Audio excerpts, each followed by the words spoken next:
time surfer? Going way back. Started out surfing here in 1945. Tell me about, give me the history on Bell's Beach. Bell's Beach is a comparatively recent phenomenon, in as much as when I used to go down to Bell's Beach in the late 40s, early 50s, you just had to find your way through the tracks. There was only washaways and one thing and another to get in there, and we used to go in there fishing.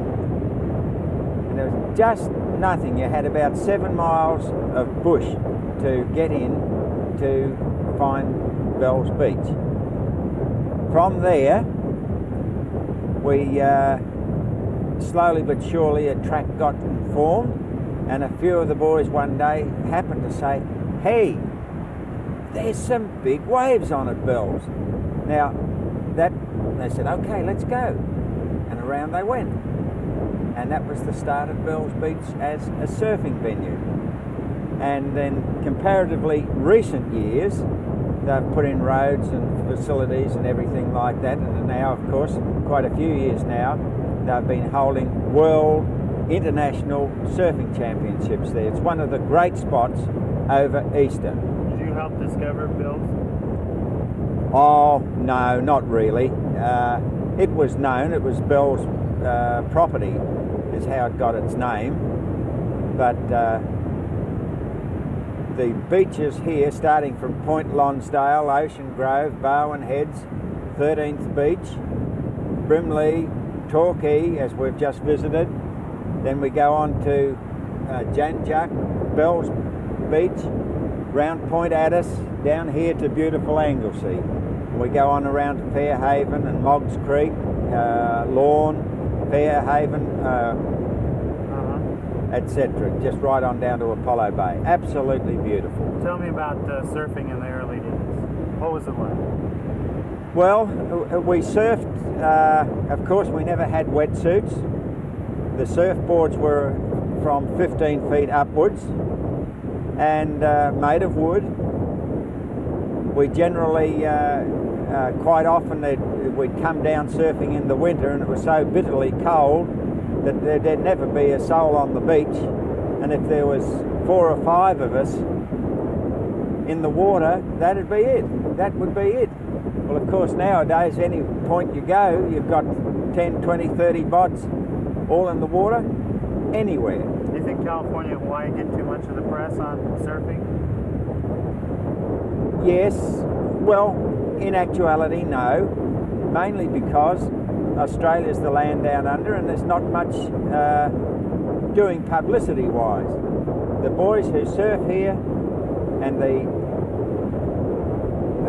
competitors from other countries know all about Australia, its waves, and the type of beaches that we do have. Do you still surf? My very word. You won't get me out of the water.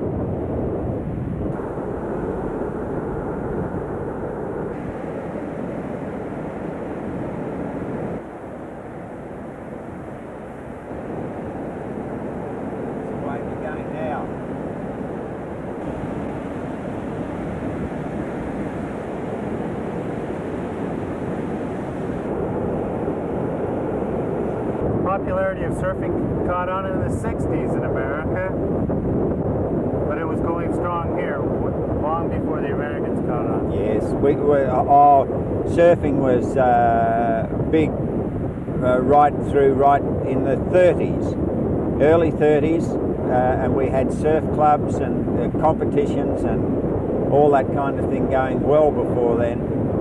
And after the war, it took a big upsurge in popularity, and even here on this beautiful beach, I was one of the originals who came down and did the surf demonstration and called on the young men to form a surf life saving club right here on this beach. Okay, tell me what it's like to surf on these waters when the waves really get good. What is the feeling? Describe it. Well, if I may, here, Bell's Beach, further on, over the Easter period, is perhaps the best period for waves. Here, Bells Beach, there's 20 feet plus waves break right down here. Now, what is it for you personally when you get on that wave? What is it like? It's a tremendous feeling of exhilaration. You have gotten out there, you have battled the forces of nature that are trying to stop you get out there.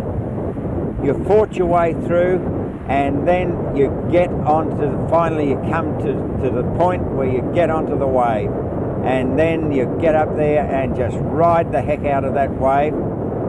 Doesn't matter whether you're on a board or on the body. I've been on the board, and it's been that beautiful that it's too great. Just a waste of time standing on the board, and I've just flopped off and ridden the wave in for 200 or 300 yards into the beach, and there's just nothing like it. Can you be too old to surf? No, Okay. definitely Explain. not. Why not? Well, I still get in the water, and I don't come out for 3, 4, 5 hours. I've often stayed in for 5 hours. I've been out fishing 2 miles offshore, and it's so beautiful. As we're coming in, I've just jumped off the side of the boat, and the boat's gone on, and I'm out there 2 miles off, and I just swim in. I just love the water, period. And it's so cleansing, it's so invigorating, and it doesn't matter how tired you are or what, it's just a thrill to be in and part of nature.